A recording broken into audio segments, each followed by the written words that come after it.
कहानी का पस मंजर फिनलैंड 1944 में दूसरी जंग अजीम के आखिरी दिनों पर मबनी है। जंग के खात्मे के करीब जब सिपाही अपने अपने ममालिक वापस लौट रहे होते हैं, नाजी जर्नीलों को हुक्म दिया जाता है कि वो फिनलैंड छोड़ दें। ताहम रुखसती से पहले वो तबाही मचा देते हैं। सड़कें, कस्बे और देहात नजरे आतिश कर देते हैं। आसी तबाही के आलम में हम एक साबिक फंश कमांडो कोपी से मुतारफ होते हैं, जो जंग से अलग होकर सुकून की जिंदगी की तलाश में अपने वफादार कत्ते और घोड़े के साथ फिनलैंड के जंगलात का रख करता है। एक दिन दरिया के किनारे कॉपी को सोने के ज़रात मिलते हैं, जिससे वो अंदाजा लगाता है कि शायद करीब ही कोई सोने की कान हो। वो खुदाई शुरू करता है और कई दिन की मेहनत के बाद बड़ी मिकदार में सोना तलाश कर लेता है। खुशी से सरशार वो सोना अपने खैमे में छिपा लेता है और सारी रात जाग कर पहरा देता है। अगली सुबह वो सोने को एक बैग में बंद करके अपने कत्ते के साथ रवाना हो जाता है। सफर के दौरान कोपी की मुलाकात एक नाजी जर्नल ब्रोनो और उसके सिपाहियों से होती है, जो कुछ मकामी खवातीन पर जुल्म ढा रहे होते हैं।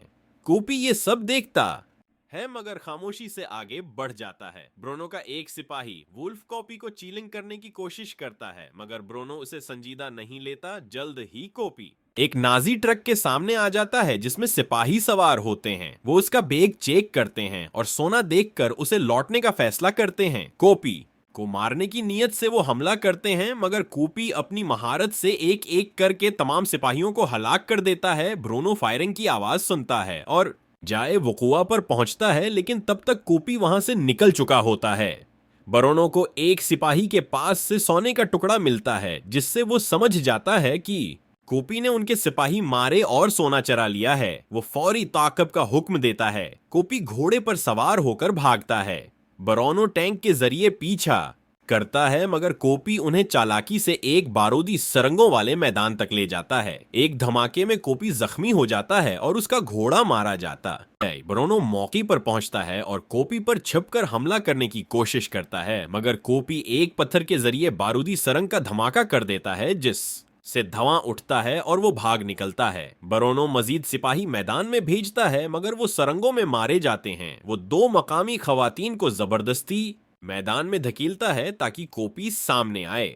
उधर ब्रोनो को रेडियो पर इतला मिलती है कि कॉपी एक खतरनाक साबिक फौजी है, जिसने रूसी फौज के 300 से जायद सिपाही कत्ल किए हैं। ब्रोनो इसके बावजूद पीछा जारी रखता है। कॉपी एक वीरान शहर में पनाह लेता है और एक खिस्ता हाल पेट्रोल पंप में आराम करता है। उसे नींद आ जाती है, मगर उसका वफादार किता उसे जगाता है। अब किता एक बारूदी वास्केट पहने होता है। कॉपी जल्दी से वास्केट को फेंकता है और धमाके से दौड़ जागरता है। होश में आने पर वो ब्रोनो के कब्जे में होता है, जिसने सोना चरा लिया है और उसे मारने वाला है, मगर कॉपी अपने जिस्म का वजन इस्तेमाल करके ब्रोनो को धोखा देता है और मौके पाकर भाग निकलता है। रात के वक्त एक हवाई जहाज की आमद से कॉपी के बंधे हुए रस्सियां खुल जाती हैं।